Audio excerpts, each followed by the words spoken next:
Good morning बच्चों, कैसे हो? चलिए जी, बहुत बढ़िया। तो आज हम स्टार्ट कर रहे हैं नया टॉपिक और टॉपिक का नाम है डिटर्मिनेंट्स।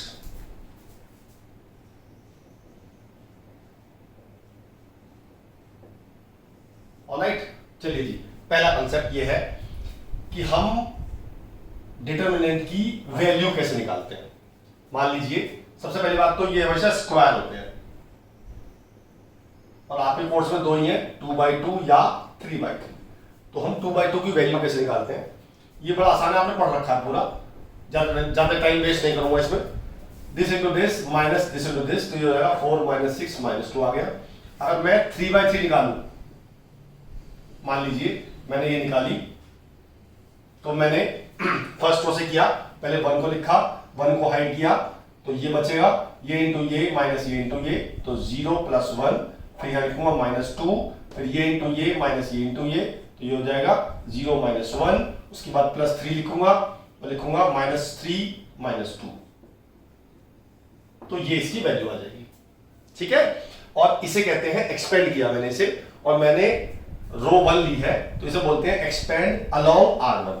तो ऐसे आप R1 R2 R3 या C1 C2 C3 के अलोंग एक्सपेंड कर सकते हैं और सभी से वैल्यू सेम आएगी। ठीक है, दूसरी बात, अगर दो डिटर्मिनेंट इक्वल है,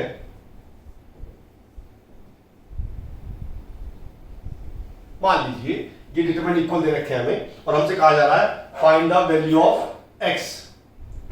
ऑलराइट, तो आई कैन नॉट कंपेयर, मैं डायरेक्टली कंपेयर नहीं कर सकता डिटरमिनेंट में, तो मुझे दोनों को अलग अलग एक्सपेंड करना पड़ेगा। यानी कि 4 - x² is equal to 4 - 6x। Now you can find the value of x, तो मेरा आ जाएगा x² - 6x = 0। तो x के लिए दो आएंगे 0 और 6। तो ऐसे निकालते हैं x की वैल्यू अगर हमें दो डिटरमिनेंट इक्वल गिवन हो, तो हम उन्हें डायरेक्टली कंपेयर नहीं कर सकते। ऑलराइट, चलिए जी,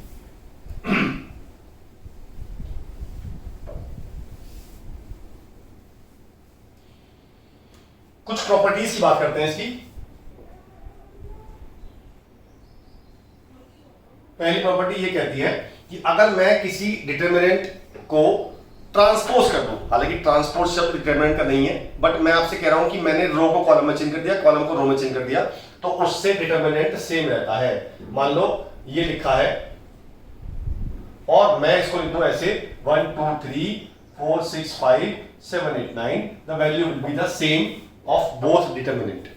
दूसरी प्रॉपर्टी ये कहती है कि अगर मुझे किसी रो या कॉलम को इंटरचेंज करना है, यानी कि C1 C2 मेरे पास ऐसे हैं और मुझे चाहिए C2 C1, ऑलराइट, तो मैं ऐसा कर सकता हूं, बस उसके लिए 1 - बार आएगा, और ऐसा मैं किसी भी रो और किसी भी दो रो या किसी भी दो कॉलम के साथ कर सकता हूं। मतलब मैं चाहता कि कॉलम C1 C3 के साथ करता मैं तो भी कर सकता था, तब यहां आता C2 और यहां आता C1, तब भी 1 - आता। ठीक है, ऐसे हम रो के साथ भी कर सकते हैं। तीसरी प्रॉपर्टी, अगर किसी डिटरमिनेंट में कोई भी एक रो या एक कॉलम 0 है, तो आपकी इस पूरे डिटरमिनेंट की वैल्यू होगी 0। ठीक है, चौथी प्रॉपर्टी ये कहती है कि अगर दो रो या दो कॉलम बिल्कुल सेम है, जैसे इसमें दो कॉलम सेम है, वो इसमें दो रो सेम है, रो 1 और रो 3, ऐसे अगर दो कॉलम भी सेम हो तो भी इसकी वैल्यू 0 होती है। ठीक है, अच्छा जी, जब हम किसी डिटरमिनेंट में किसी नंबर से मल्टीप्लाई करते हैं, जैसे हम मैट्रिसेस में करते थे तो सब में होती थी मल्टीप्लाई, लेकिन डिटरमिनेंट में सब में नहीं होती है। अगर मुझे किसी डिटरमिनेंट में 8 की मल्टीप्लाई करनी है, तो मैं उस 8 की मल्टीप्लाई किसी भी एक रो में या किसी भी एक कॉलम में करूंगा, दैट इज माय ऑप्शन। तो मैं चाहूं तो इस 8 की मल्टीप्लाई रो 1 में कर सकता हूं या कॉलम 2 में कर सकता हूं, मेरी मर्जी होगी है। या मैं ऐसा कर लूं कि मैं इसे लिखूं 2 × 4 और इस 2 की कर दूं रो 1 में और इस 4 की कर दूं कॉलम 2 में। या मैं और भी ऐसा कर सकता हूं कि मैं लिखूं इसे 2 × 2 × 2, इस 2 की इसमें कर दूं, इस 2 की रो 1 में और इस 2 की R3 में कर दूं, that is my option, my choice. Same concept है कॉमन लेने का, मैं किसी भी एक रो या किसी भी एक कॉलम में से कॉमन ले सकता हूं। मैंने रो 1 से कॉलम लिया 2, तो वो 2 बाहर आएगा, ऐसे ही मैं कॉलम 2 से भी कॉमन ले सकता हूं 3, वो भी बाहर आ जाएगा और बाहर वो मल्टीप्लाई हो जाएगा। ठीक है, ऑलराइट, चलिए जी आगे चलते हैं।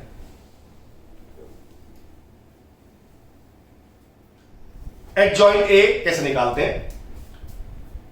हम पहले निकालते हैं माइनर फिर निकालते हैं कोफैक्टर, फिर निकालते हैं एडजॉइंट ए, और फिर निकालते हैं ए इनवर्स। ये चार चीज हैं जो हम एक साथ निकाल सकते हैं। मान लीजिए मैंने मैट्रिसेस डी डिटरमिनेंट लिया ये,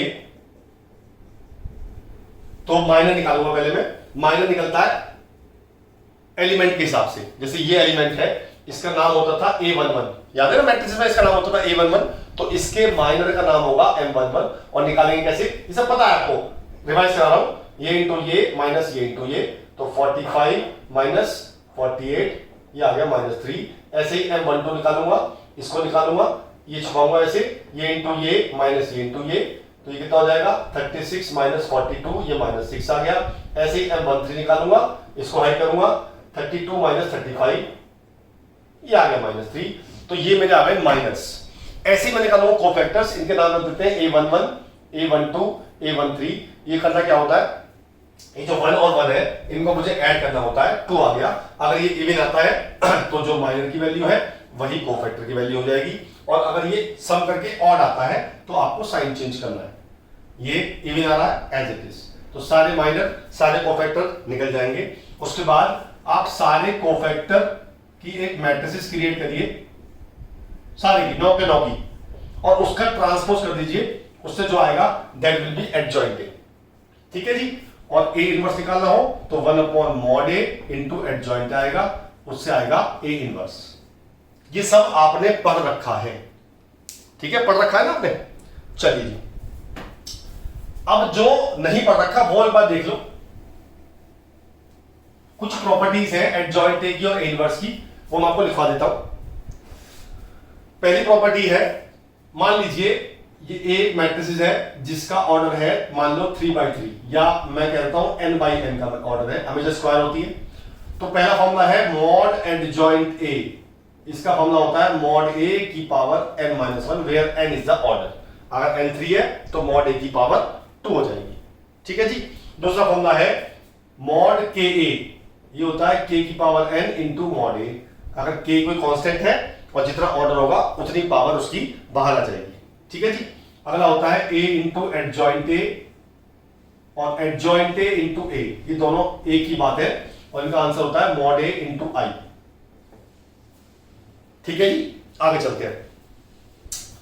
अगर मैं एडजॉइंट a निकालूंगा ट्रांसपोज का, मैं अगर a ट्रांसपोज एडजॉइंट निकालूं या एडजॉइंट a का ट्रांसपोज करूं, रिजल्ट सेम आएगा। ठीक है जी, आगे चलते हैं। अगर मैं निकालूं adjoint a into B whole adjoint, तो ये हो जाएगा adjoint a into adjoint b। ठीक है जी, ऑलराइट। चलिए जी और चलते हैं। अगर मैं एडजॉइंट निकालूं a की पावर k का, तो ये हो जाएगा adjoint a whole power k, ये दोनों एक ही बात है, मतलब पावर बाहर आ जाती है इसकी। ठीक है जी, ऑलराइट। आगे चलते हैं। ये मिला दो, ये नोट करते रहना, सारे काम आएंगे बहुत, ये इन पे डायरेक्ट क्वेश्चन बनते हैं और ऑब्जेक्ट के लिए बहुत ज्यादा इंपॉर्टेंट होते हैं ये। अगला है a इंटू एडजॉइंट a, ये होता है मॉड a इंटू i, बता चुका मैं आपको। अगर मैं इसका मॉड निकालूंगा तो वो हो जाएगा मॉड a की पावर n माने ऑर्डर, जो बताया मैंने 3/3 है तो n3 हो जाएगा। ठीक है जी, आगे चलते हैं। एडजॉइंट ऑफ एडजॉइंट a, मतलब मैंने किसी का एडजॉइंट निकाला, उसको दोबारा एडजॉइंट निकाल दिया, तो हो जाएगा मॉड a की पावर n-2 इंटू a। मैं इसी का मॉड निकालूं, एडजॉइंट a का मॉड निकालना उसके बाद में। पहले तो मैंने मैट्रिसेस निकाली थी, एडजॉइंट एक मैट्रिसेस होगी, और एडजॉइंट एक मॉड निकालूंगा तो ये हो जाएगा मॉड a की पावर n-1 का स्क्वायर। अगर n3 है तो 3-1 2 का स्क्वायर, ये हो जाएगा। ठीक है जी। अगर मुझे एडजॉइंट ऑफ ka निकालना है, तो जब k बाहर आएगा तो k की पावर n-1 बन जाएगा और अंदर adjoint a as it is आएगा। ठीक है जी, आगे चलते हैं। What do you mean by singular matrices? जब भी आपसे पूछा जाएगा if a matrix is singular, तो इसका डिटरमिनेंट 0 होता है। किसी भी सिंगुलर मैट्रिसेस का डिटरमिनेंट 0 होता है। ठीक है जी। अच्छा जी, अब सिंगुलर के अपोजिट आया इन्वर्टिबल। जब भी कोई मैट्रिसेस इन्वर्टिबल होगी तो उसका मॉड 0 नहीं होगा। मतलब या तो मैट्रिक्स सिंगुलर होगी या वो इन्वर्टेबल होगी, इन दोनों में से एक ही होगी। ठीक है जी। चलिए जी, अगर मैंने दो मैट्रिसेस की मल्टीप्लाई की और वो ki आ गया, अब ki का मतलब क्या हुआ, मान लो आपने मल्टीप्लाई किया और आपका आ गया 6006, दैट इज 6i, है ना, दैट इज 6i। तो 6 यहां पे k क्या हो गया 6। तो अगर आपने दो मैट्रिक्स की मल्टीप्लाई की और वो ki आ गया, तो ऐसे में a का इन्वर्स होता है 1/6 इंटू b और b का इन्वर्स होता है 1/6 इंटू a। तो आपसे अगर ये चीज गिवन हो और आपसे b का इन्वर्स पूछा जाए तो आपको निकालने की जरूरत नहीं है, 1/k इंटू दिस इसका इन्वर्स हो जाएगा और 1/k इंटू दिस इसका इन्वर्स हो जाएगा। तो आप डायरेक्टली वैल्यू रख सकते हैं, तो आपका टाइम बचेगा ऑब्जेक्टिव के लिए। ठीक है जी, आगे चलते हैं। ये सब बातें नोट करते हैं ना, क्योंकि ये नोट नहीं करोगे तो याद नहीं रहेंगे। आप चाहो तो वीडियो पॉज कर करके नोट कर लो, क्योंकि मैं इसका आपको रिटन में नहीं दूंगा, ये आपको खुद नोट करने पड़ेंगे। और रिटन में क्यों नहीं दे रहा हूं मैं, इसका भी रीजन है, जब आप नोट करते हो कोई चीज तो आपके दिमाग में वो प्रिंट हो जाती है, तो आपको याद करने में आसानी होती है। ठीक है जी, आगे चलते हैं। अगर मैं किसी भी स्क्यू सिमेट्रिक का डिटरमिनेंट निकालूं तो वो हमेशा जीरो आएगा। स्क्यू सिमेट्रिक मैंने आपको मैट्रिक्स में पढ़ाया था, व्हाट इज स्क्यू सिमेट्रिक, तो आप देख लीजिएगा। अगर स्क्यू सिमेट्रिक डिटरमिनेंट निकालता हूं तो हमेशा जीरो आता है। आगे चलते हैं। अगर मॉड ए बी होल हो तो that is equal to mod A into mod B होता है, तो आपको एक साथ मल्टीप्लाई करने की जरूरत नहीं है, अलग निकाल के मल्टीप्लाई कर सकते हो तो भी वैल्यू सेम आएगी। ठीक है जी, आगे चलते हैं। अगर ए सिमेट्रिक है, अगर मेरी मैट्रिक्स ए सिमेट्रिक है तो एडजॉइंट ए भी सिमेट्रिक होगी। ये मैं तीनों से लिख रहा हूं, सिमेट्रिक होगी। ए अगर सिमेट्रिक है तो एडजॉइंट ए भी सिमेट्रिक होगी। अगर ए डायगोनल है तो एडजॉइंट ए भी डायगोनल होगी। और अगर ए ट्राइंगुलर है तो एडजॉइंट ए भी ट्राइंगुलर होगी। ठीक है, ऑलराइट, आगे चलते हैं। एक सिंपल फैक्ट है कि अगर मैं ए इनवर्स एक मैट्रिक्स है तो A inverse is always non singular. मतलब ए इनवर्स का मॉड कभी भी जीरो नहीं होगा, नेवर। ठीक है, नोट करते रहना, फिर क्या रहूंगा। आगे चलते हैं। अब एक चीज आपने पढ़ी ही नहीं कभी, क्या आपने पढ़ा है कि हम दो डिटरमिनेंट को ऐड भी कर सकते हैं, माइनस भी कर सकते हैं, उनका डिफरेंशिएशन भी कर सकते हैं, उनका इंटीग्रेशन भी कर सकते हैं। चलिए कैसे करते हैं, देखिए, ध्यान से देखिएगा। अगर मैं दो डिटरमिनेंट को ऐड करना चाहता हूं तो उसके लिए एक चीज तो कंफर्म ट्रू होनी चाहिए कि उसमें दो रो या दो कॉलम तो सेम होने चाहिए। अगर सेम नहीं है तो मैं उन्हें ऐड और सब्ट्रैक्ट नहीं कर सकता। और अगर दोनों सेम है और यहां पे है 7 8 9, यहां पे है 9 8 7, तो जब मैं ऐड करूंगा तो ये दोनों रो तो सेम ही रहेंगी, बस जो मेरी सेम नहीं है बस वो वाली रो ऐड होगी, यानी कि ये तो सेम जाएगी और ये ऐड हो जाएगी। 9 16 16 और 16, तो ऐसे ही मैं माइनस प्लस कर सकता हूं। ठीक है, ऐसे ही अगर मैं आपसे कहूं कि यह आ गया r square 2r r plus 1 n n square n minus 1 2n 1 2, अब मुझे करना है इसका डिफरेंशिएशन, मुझे करना है इसका differentiation with respect to r, d by d r. ठीक है, तो देखिए r केवल एक ही रो में है तो मैं उस रो का डिफरेंशिएशन करूंगा और बाकी रो एज इट इज रहेंगी, तो ये हो गया इसका डिफरेंशिएशन। ये हो गया 2r, ये हो गया 2, ये हो गया 1, डिफरेंशिएशन डायरेक्ट हो गया इसका।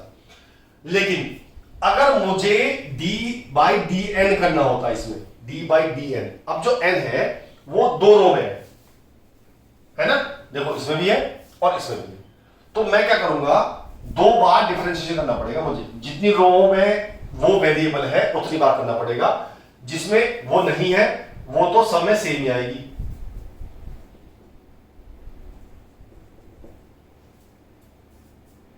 इस वाली में मैं इस वाली रो का डिफरेंशिएशन करूंगा, इसको रखूंगा as it is 1 2n 1 2n 1 2। इस वाली में मैं इसका करूंगा, इसको रखूंगा एज इट इज यानी कि n स्क्वायर 2n-1 और ये हो जाएगा 2 0 0। ऐसे ही सेम हम इंटीग्रेशन भी कर सकते हैं, सेम बिल्कुल।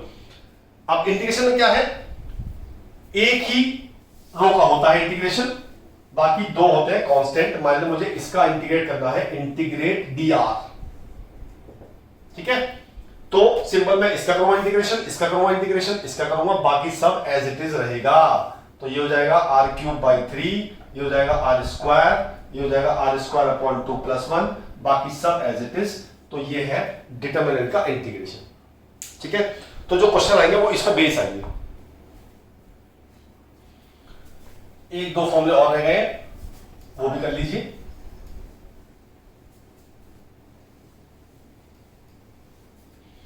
प्रैक्टिस के लिए मैं आपको असाइनमेंट भेज दूंगा, आप प्रैक्टिस करिए उससे। तो जो नया आए वो मुझे कमेंट बॉक्स करिए। चलिए फॉर्मूला कौन सा रह गया है, पहला कि अगर मैं a इनवर्स का मॉड निकालूंगा तो वो होता है 1/mod a, मतलब determinant of a inverse = 1/डिटरमिनेंट a। दूसरा रह गया है a b की होल पावर इनवर्स निकालता है तो होता है b इनवर्स * a इनवर्स। ठीक है जी, आगे चलते हैं। अगर कोई इक्वेशन दे रखी है, तीन मुझे 3 या 4, 2 या 3 दे रखी है इक्वेशन, मान लो ये इक्वेशन दे रखी है, ठीक है जी। तो मैं इनकी कंसिस्टेंसी चेक करता हूं, उसके लिए निकालूंगा a और b। a निकलेगा x y के कोफिशिएंट से 1 1 2 -3, और b निकलेगा जो इक्वल टू में गिवन है हमें।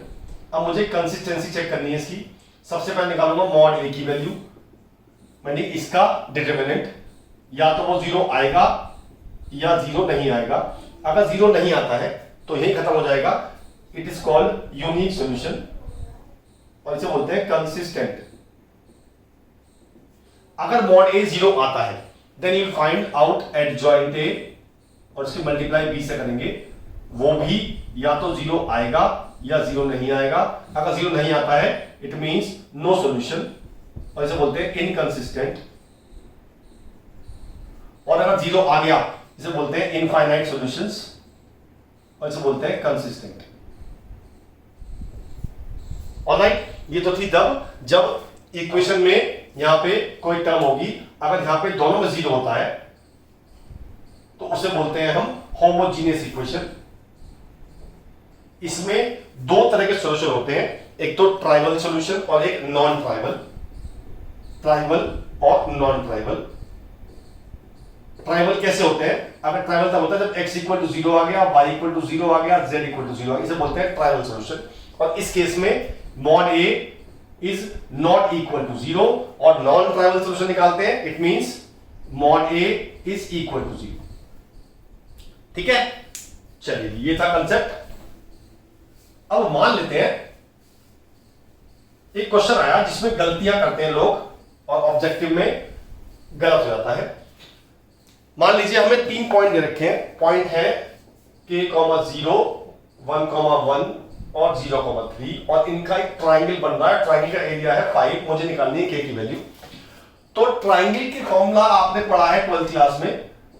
ये 3 पॉइंट है तो इनका एरिया होता है half x1 y1 1, x2 y2 1, x3 y3 1 equal to 0। इससे आपका ट्राइंगल का एरिया आ जाएगा। अब वो कहता ट्राइंगल का एरिया है 5, तो मैंने 5 रखा और सबसे पहले पुट कर दी। मैंने मान लिया x1 y1 k 0 1 1 1 1 0 3 1। अब बच्चे गलती क्या करते हैं, इसको सॉल्व करते हैं, इक्वल टू 5 रख देते हैं, इस 2 को इधर ले गए तो इट बिकम्स 10।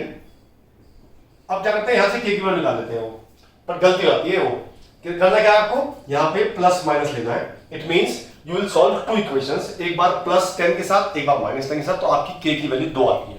ये बच्चे गलती करते हैं, और ऑब्जेक्टिव में आंसर k का 1 भी दिया होगा और 2 भी दिए होंगे। आपका तो एक आंसर आ जाएगा, आप टिक कराओगे और वो क्वेश्चन गलत हो जाएगा। ठीक है, तो बी केयरफुल, जब कभी एरिया दिया हो और k की वैल्यू पूछेगा तो आपको एरिया को प्लस माइनस लेना है। ऑलराइट, चलिए जी अब एक क्वेश्चन लेते हैं। मान लीजिए मॉड a की वैल्यू है -1, मॉड b की वैल्यू है 3। हमें 3ab की वैल्यू निकालनी है, जबकि a और b दोनों जो है वो 3/3 की है। ऑलराइट, चलिए जी पहले हम इस 3 को बाहर लाएंगे, तो ये हो जाएगा 3 की पावर 3 मॉड ab। मैं लिखवाया था आपको कि मॉड के ए होता है k की पावर n इंटू मॉड ए, होता है ना। चलिए जी, ये हो गया 27, और मॉड ए भी होता है mod A into mod B, दोनों की वैल्यू बुक कर दी। 27 इंटू -1 इंटू 3 108, वो कितना आ गया आंसर? 27 इंटू 3 माइनस के 81 आंसर आ गया। ठीक है, तो 3 बाहर आएगा तो क्यूब आएगा, mod A into mod B हो जाएगा। चलिए जी आखिरी कंसेप्ट देते हैं आपको आज। मान लो आपको इक्वेशन दे रखी है और आपसे पूछ रहा है वो ए इनवर्स की वैल्यू, ठीक है जी, और आपको ए दिया हुआ नहीं है, और ए इनवर्स जो है वो किसी इक्वेशन फॉर्म में दिया हुआ है। तो जब कभी किसी इक्वेशन से आपको ए इनवर्स निकालना होता है तो हम पूरी इक्वेशन में प्री मल्टीप्लाई करते हैं ए इनवर्स से।